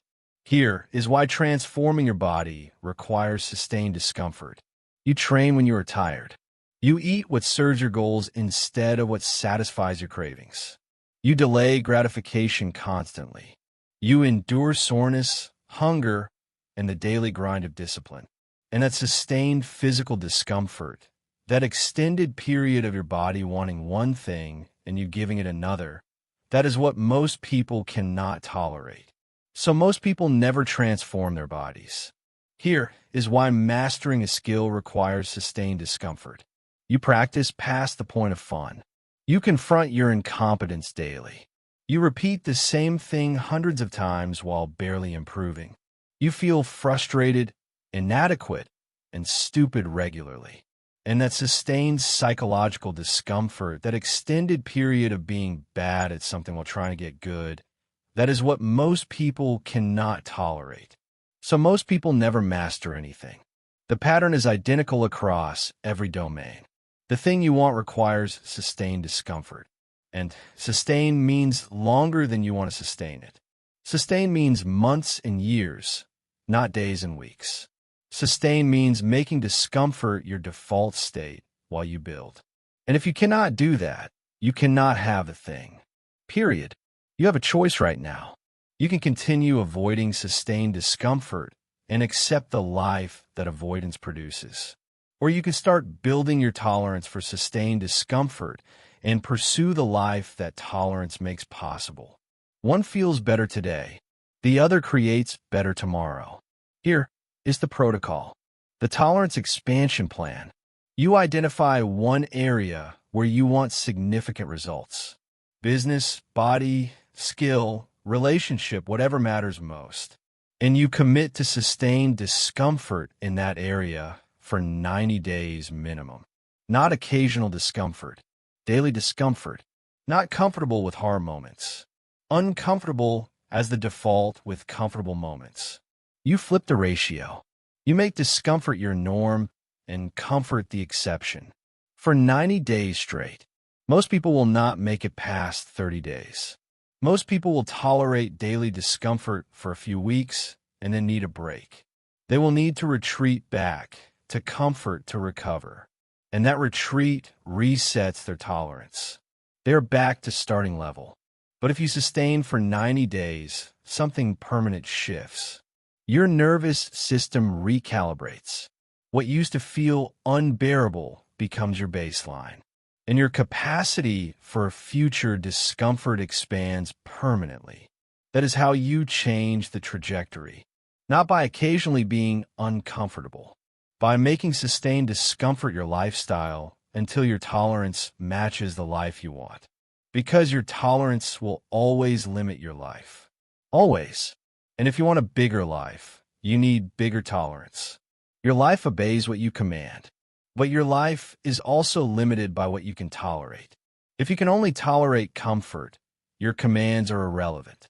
Your life will be comfortable and small regardless of what you say you want. If you can tolerate sustained discomfort, your commands become possible. Your life expands to match your capacity. You have commanded yourself to understand that your life reflects your tolerance. Now, command yourself to expand that tolerance. Starting tomorrow, identify your most important goal and commit to 90 days of daily discomfort in service of that goal. Not motivation dependent, tolerance dependent. Build the capacity first. The results follow capacity. That is not theory. That is the mechanism that determines everything. Your life is a reflection of your comfort tolerance. Now you know. The question is whether you will accept the reflection your current tolerance produces or whether you will expand your tolerance until the reflection changes. You saw the connection between tolerance and life quality. Now, let us deconstruct the story you tell yourself about why you cannot handle more. Chapter 9. Comfort is a story you tell yourself. You think your limitations are real. You think when you say something is too hard, too uncomfortable, or impossible, you are describing objective reality. But you're not. You're describing a story your brain tells you to justify staying where you are. And that story is destroying your potential because you believe it. You treat it like fact. You make decisions based on it. You organize your entire life around a narrative that is not true. Here is what you need to understand. Most of what you call too hard, too uncomfortable, or impossible is not objective reality. It is a story your brain tells you. And the proof is simple. Other people are doing right now what you claim is too difficult. Other people are tolerating right now what you claim is intolerable. Other people are achieving right now what you claim is impossible. Same world, same laws of physics, different story. That is the key. Your limitation is not reality. Your limitation is narrative. It is the story you tell yourself about what you can and cannot handle. And that story feels true because you have been telling it for so long. You have been reinforcing it with every avoided challenge. You have been proving it with every quit. You have been building evidence for it with every comfort-seeking choice, until the story feels like who you are. But it is not who you are. It is who you have been practicing being. You have a choice. You can continue believing your comfort story and let it define your limits. Or you can recognize it as a story, question it, and rewrite it. But you cannot do both. And right now, your belief in your comfort story is the main thing preventing your transformation. Think about the last time you said something was too hard. Too hard to wake up early. Too hard to train consistently. Too hard to have that conversation. Too hard to start the business. Too hard to change the habit. What did you actually mean? Did you mean it violates the laws of physics? Did you mean it is literally impossible? Or did you mean it is uncomfortable and you do not want to be uncomfortable? Be honest, because when you say too hard, what you usually mean is I do not want to feel the discomfort this requires. And that is fine. That is a choice. But it is not a limitation. It is a preference. You're capable of waking up early. You just prefer sleeping in.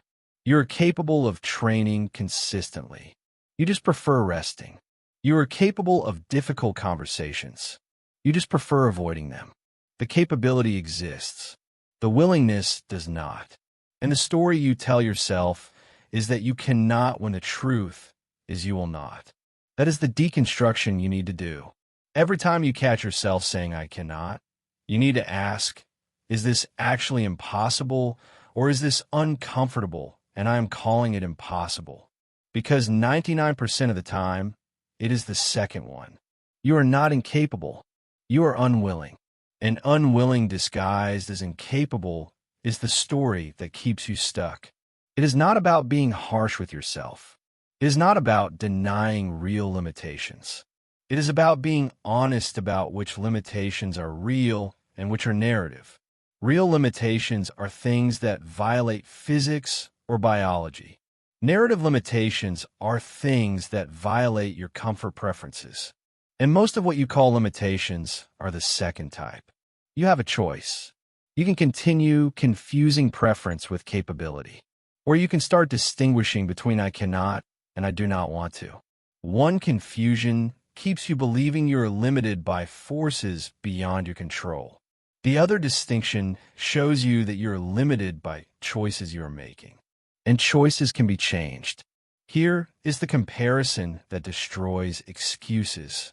Somewhere in the world, someone with fewer resources, less talent, and worse circumstances than you is doing the thing you say you cannot do because it is too uncomfortable.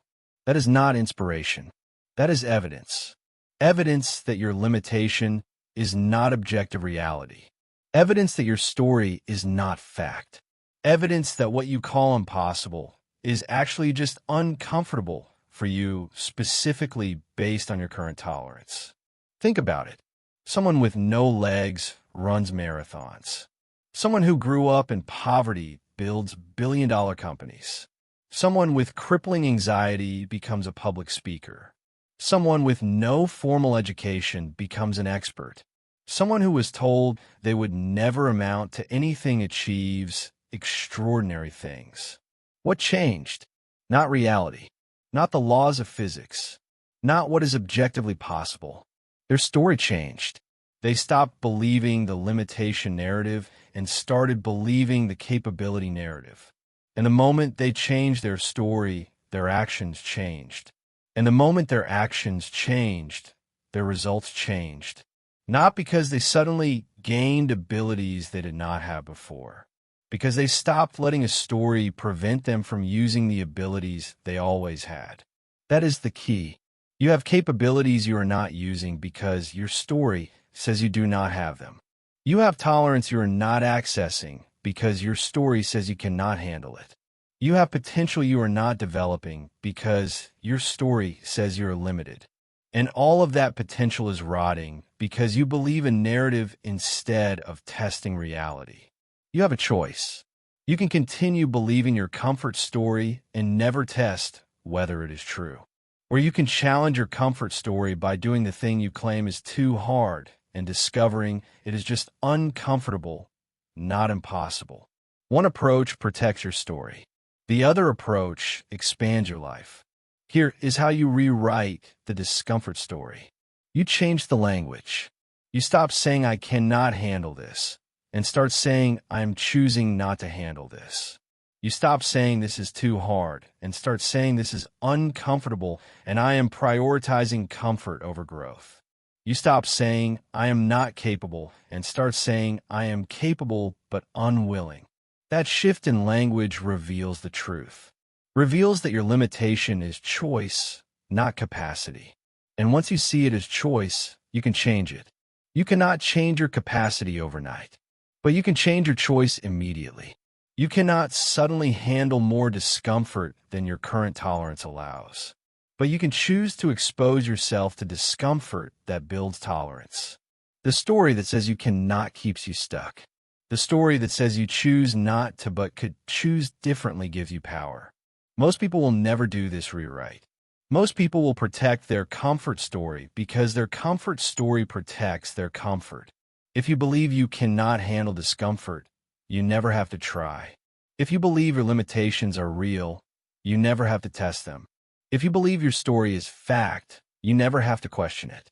And questioning it is uncomfortable.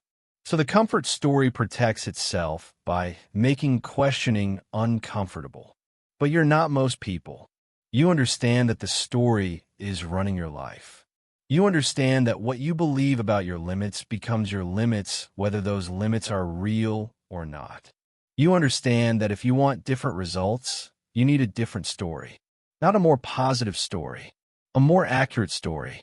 A story based on what you are actually capable of instead of what you have been willing to do. Here is the protocol. Story audit and rewrite.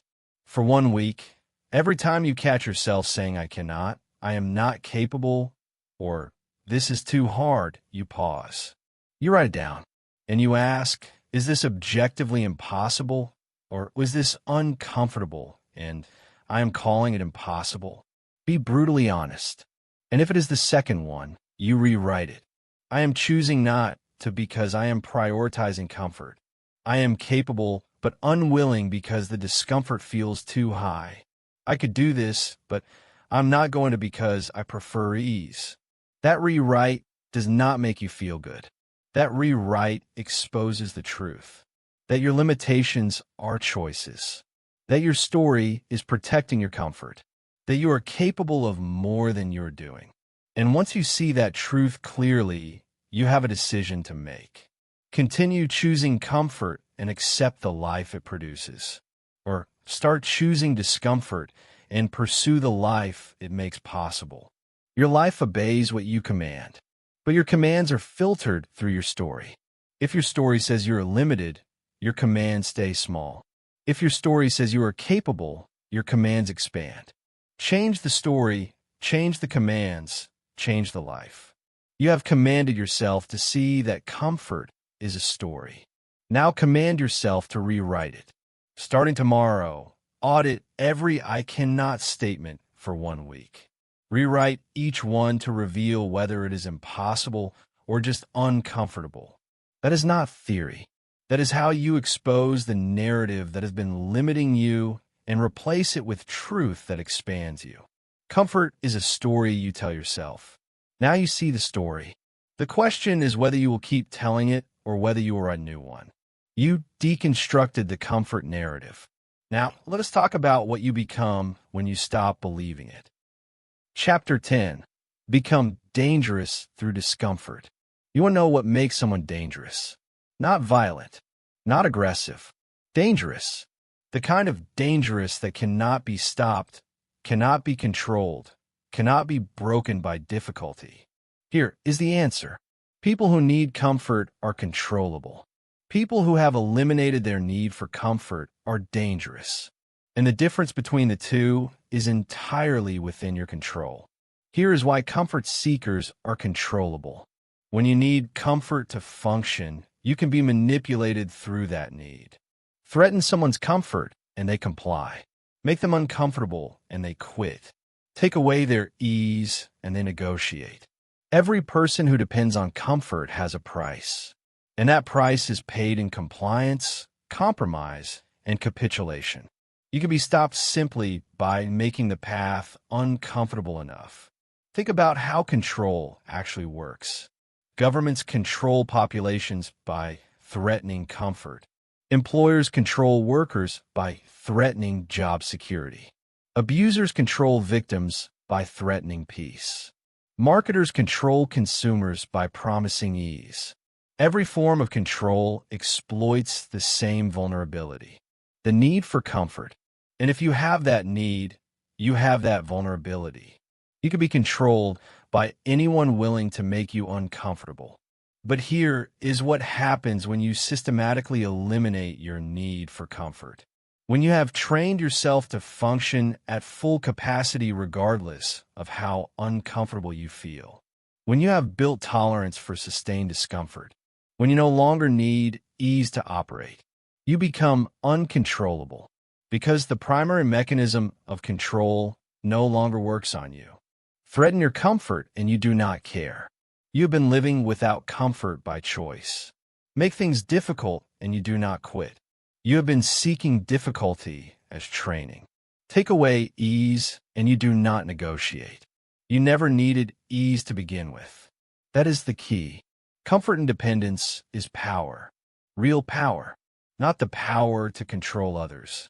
The power to be uncontrolled by others. The power to operate according to your own standards regardless of external pressure. The power to pursue what matters to you even when the entire world is making it uncomfortable. That is dangerous. Not to people, to limitation, to control, to every force that tries to stop you through discomfort. You have a choice. You can continue being someone who needs comfort and remain controllable. Or you can become someone who does not need comfort and become dangerous. But you cannot do both. And right now, your need for comfort is making you weak, dependent, and easily stopped. Think about the times you have been controlled.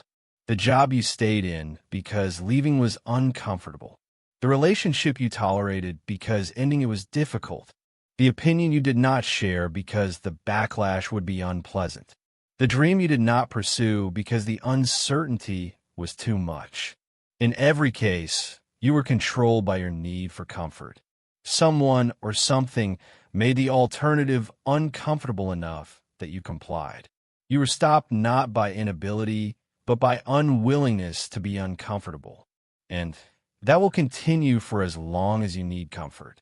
As long as discomfort is something you avoid, you could be controlled by anyone willing to create discomfort. But the moment you eliminate that need, The moment discomfort becomes irrelevant to your function, you become impossible to control through normal means. You become dangerous. It is not about being difficult. It is not about being stubborn. It is about understanding that every meaningful thing you could accomplish will require sustained discomfort that most people will use as leverage against you. They will criticize you hoping the discomfort makes you stop. They will create obstacles hoping the difficulty makes you quit. They will apply pressure hoping the discomfort makes you compromise. And if you need comfort, those tactics work. But if you do not need comfort, those tactics are irrelevant. Here is the transformation from comfort-dependent to discomfort-dominant. Comfort-dependent means you can only function when conditions are favorable. You need the right mood, the right energy, the right circumstances, the right support. And when any of those things are missing, you cannot perform. You are dependent on variables you cannot control. That is weakness disguised as reasonable boundaries. Discomfort dominant means you function regardless of conditions. Wrong mood, you function. Low energy, you function. Terrible circumstances, you function. No support, you function. You have trained yourself to operate independently of how you feel or what is happening around you. You are dependent on nothing except your own standards. That is strength that looks like unreasonable to people who need perfect conditions. That is the transformation. From someone who needs specific conditions to function to someone who functions in all conditions. From someone who could be stopped by making things hard to someone who cannot be stopped because hard is where you live. From someone who negotiates when pressured to someone who executes regardless of pressure. That is what discomfort dominant means. And that is what makes you dangerous. You have a choice. You can continue being comfort dependent and accepting the limitations that dependence creates. Or you can become discomfort dominant and eliminate those limitations. One path keeps you controllable. The other path makes you free. Here is what happens when you reach the point where you actively seek discomfort. When you stop viewing discomfort as something to avoid and start viewing it as something to pursue. When challenge excites you rather than intimidates you. When difficulty becomes your advantage rather than your obstacle. You become a different category of human being, not better, different, operating from a completely different framework than 99% of people. Most people run from discomfort. They organize their entire lives around avoiding it. And when it arrives anyway, they collapse. But you run toward discomfort. You seek it deliberately. You use it as training. And when it arrives, you're already practiced, already calibrated, already functioning in the environment that breaks everyone else. That is your advantage. Not talent, not resources, not circumstances. Your relationship with discomfort. When everyone else is trying to make things easier, you're making things harder on purpose. When everyone else is seeking comfort, you are seeking challenge. When everyone else is avoiding what is difficult, you're gravitating toward it. And that orientation creates a massive gap between you and them. They are becoming softer while you are becoming harder. They are decreasing capacity while you are increasing it. They are shrinking while you are expanding. Same world, different trajectory. That is the key. Discomfort seeking is not about suffering. Discomfort seeking is about recognizing that everything valuable exists in the territory most people avoid. And if you are willing to go there when others will not, you have access to opportunities, growth, and capabilities they will never have. You operate in a space they cannot even enter. And that makes you dangerous to their limitations, their excuses, their comfort stories. Because your existence proves those stories are lies.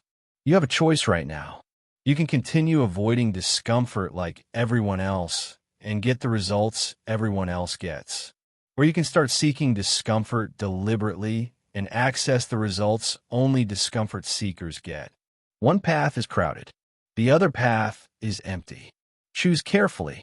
Here is the final test and the daily practice. The test is simple.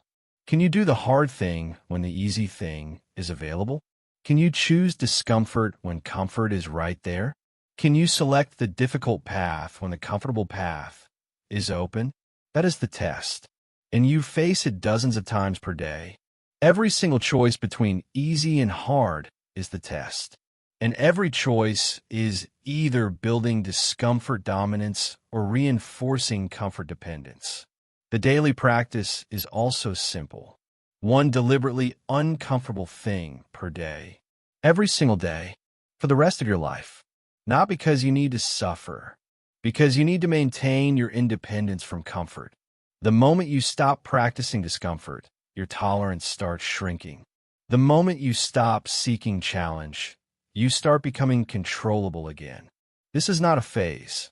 This is not a program. This is a lifestyle. This is who you are now. Someone who seeks discomfort daily to maintain the capacity that makes you dangerous. Most people will try this for a month and quit.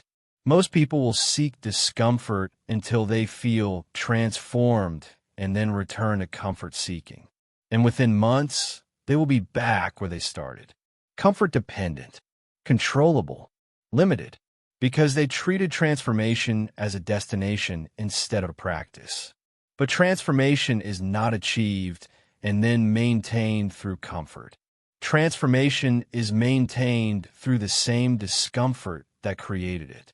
You have a choice. You can treat this as temporary information that makes you feel inspired for a week. Or you can treat this as the operating system upgrade that changes how you function forever. One approach changes nothing. The other approach changes everything. Your life obeys what you command, but your life is also shaped by what you can tolerate. And if you can tolerate anything, if you have eliminated your dependence on comfort through systematic exposure to discomfort, your life becomes unlimited by normal standards. Not because you are special, because you remove the limitation that stops everyone else. The need for things to feel good before you do good things. You have commanded yourself to understand what makes someone dangerous. Now, command yourself to become it. Starting tomorrow, seek one deliberately uncomfortable thing, and do it again the next day, and the next, not until you feel transformed. Forever, because you're not trying to reach dangerous. You are trying to remain dangerous. And remaining dangerous requires daily practice in the discomfort that everyone else avoids. That is not theory. That is the protocol that separates the controllable from the free. Become dangerous through discomfort, not dangerous to people. Dangerous to every limitation, every excuse, every comfortable lie that keeps people small. You learn the mechanism. Now live it. The death of comfort is the birth of power. And you just killed comfort. Now live powerfully. Now you understand what most people spend their entire lives refusing to accept. Comfort is not your friend. It is the enemy of everything you say you want to become. Each chapter you heard was not philosophy. It was a field manual for living on the edge, where growth happens. Your life right now is a perfect reflection of how much discomfort you're willing to tolerate. If you want a different life, you need a different relationship with pain. Stop avoiding it. Stop controlling it. Stop waiting for it to pass. Start seeking it out deliberately. Start embracing it willingly. Start using it as the tool it really is. Tomorrow morning, don't choose the comfortable option. Choose the one that makes you uncomfortable. Not because it will be fun, because it will change you. And then do it again the next day. And the next. For 30 days, make discomfort your default. Make pain your teacher. Make resistance your training ground. It's not about suffering for suffering's sake. It's about understanding that the person you want to become lives on the other side of the continuous discomfort you've been avoiding. Cross that threshold. Stay there. Build there. That's where you become unrecognizable. That's where comfort dies and power is born. Now, stop listening and start living on the edge.